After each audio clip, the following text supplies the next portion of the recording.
J'ai une dernière question à vous poser, car je tiens à ma santé mentale, donc je n'irai pas plus loin avec vous. Il faut se méfier de vous comme d'un véritable danger. Danger pour l'âme, danger pour l'esprit, danger pour la foi, danger pour l'intelligence.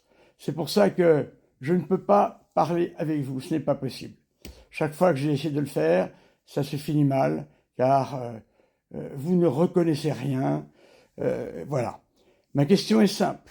Je vais les reprendre. Si vous arrivez à apporter des réponses simples avec ça, je les lirai. Voilà. Premièrement, quelle différence y a-t-il entre un sélévacantiste et un membre de la fraternité Saint-Pédis? Voilà. Quelle est la différence?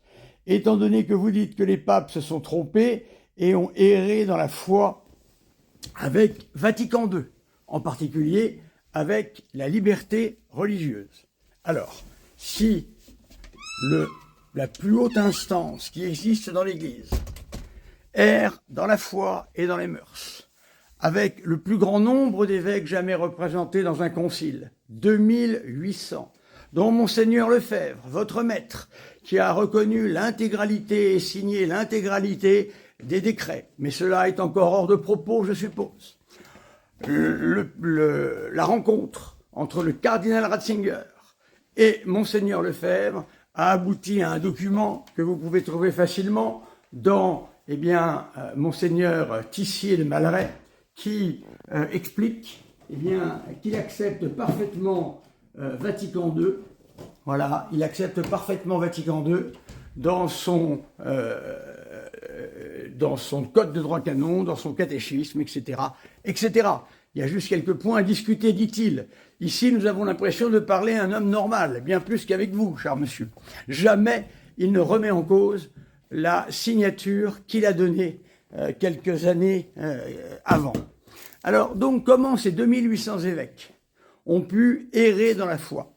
Comment Monseigneur Lefebvre a pu errer dans la foi, ne mettant même pas une seule réserve, alors que il a eu très largement le temps de le faire, avec en plus, son théologien privé qui n'aimait pas non plus de réserve. Alors je ne comprends pas, il faut m'expliquer tout ça, mon cher monsieur. Ensuite, donc, je ne vois pas la différence entre la fraternité Saint-Pédis, qui nous explique que le concile a erré dans la foi, qui nous explique en fin de compte que les papes ne sont pas des papes.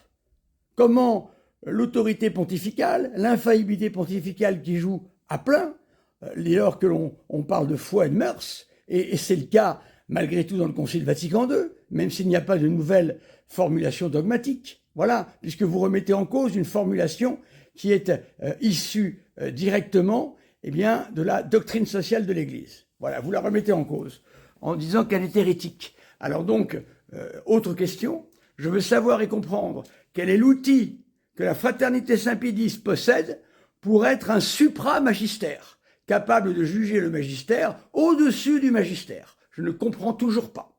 Expliquez-moi, merci. Quelles sont vos grâces d'État? Je ne comprends pas. Ensuite, nous pouvons poser encore bien des questions que nous ne pouvons pas comprendre. Hein. Où est l'Église catholique? Je ne sais pas où est l'Église catholique. Est-elle à la fraternité Saint-Pédis, telle que l'affirme l'abbé Glaise, ou est-elle ailleurs? Je ne sais pas, je ne comprends pas. Lorsque vous avez besoin de retrouver une légitimité, en tous les cas, c'est vers le pape que vous vous tournez. Voilà encore une belle contradiction. Alors je ne comprends pas, encore une fois, la distinction entre vous et un sélévacantiste. Alors, merci de m'expliquer tout ça, parce que là, il y a vraiment des choses que je ne saisis pas. Merci.